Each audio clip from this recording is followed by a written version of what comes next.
En Bretagne, nous, à la FR Civam, on a un réseau de plus de 16 groupes locaux qui travaillent sur l'alimentation locale.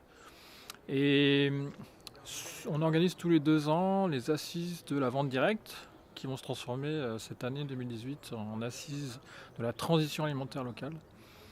Et suite aux dernières, il y a 1 an et demi, on a fait le diagnostic. Le rapport avec les collectivités n'était pas toujours très simple vis-à-vis de l'alimentation locale et que essentiellement ils avaient une entrée sur la Restauco. Voilà.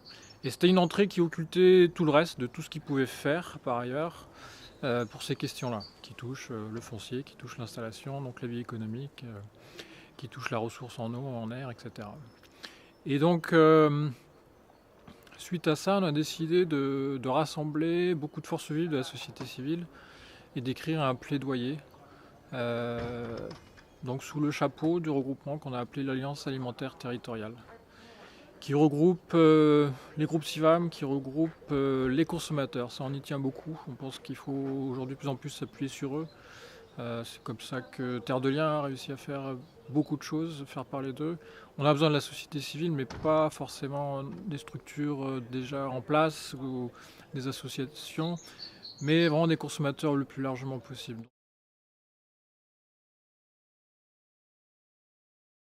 Et dans ce plaidoyer, on a posé des points qui nous paraissaient essentiels. Le premier, c'est de dire que l'engouement actuel pour l'agriculture de qualité, de proximité, elle soit un levier pour changer le modèle agricole et que ce ne soit pas juste une peinture verte. C'est dans notre culture de réseau de travailler en coopération, de co-construire les programmes et non pas d'avoir des formules descendantes qu'on retrouve trop souvent malheureusement avec les collectivités qui ont une tendance à déjà avoir avec eux la légitimité de l'élection qui leur fait penser qu'ils ont raison dans tous les cas, qu'ils savent et qui en plus dans les grosses EPCI qui ont des techniciens qui sont compétents, ce qui est sûr, mais qui par là même se privent de consulter et de réellement consulter, et de réellement faire sortir des idées collectivement en mettant les gens autour de la table et de construire, non pas de faire accepter par la suite des programmes qui avaient déjà été dans les tiroirs.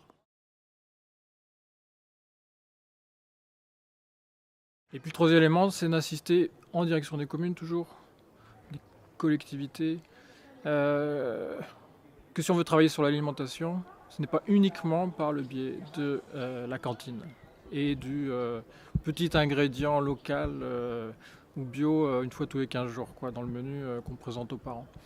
Il y a énormément d'autres formes, énormément d'autres actions, leviers d'action que peuvent avoir les collectivités territoriales pour développer cet aspect-là. L'observatoire qu'on a monté en Bretagne sur le territoire de la ville de Rennes montre qu'on est seulement à 0,1% de la production locale qui est absorbée par les cantines.